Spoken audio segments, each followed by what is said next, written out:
Депутаттар барып, Госдумага барып, депутаттар менен жолугуп келдик. Ал жерде Госдума бир мыйзам киргизди эле. Биздин айдоочу көлүктөр, Кыргыздын айдоочу көлүктөрү менен Россия Федерациясына мындан ары жүргөнгө болбойт депчи. Биз сүйлөштүк. Алар бул мыйзам боюнча толук бизди колдой турган болушту.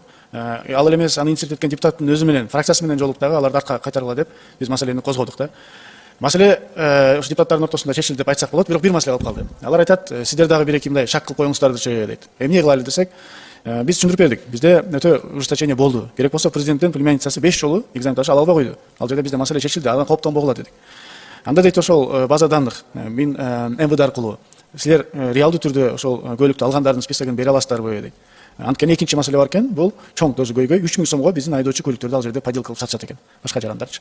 Эгерде мүмкүнчүлүк болсо, Акылбек Смит, шуну тапшырма бердирип коесузбу? Тийиштүү ошол Россия Федерациясынын министрликтери менен сүйлөшсө, эгерде ушундай списокко бере турган болсо, берип койсо, мен ойлойм андай бул дагы бир жакшы бир маселени чечип калат эле.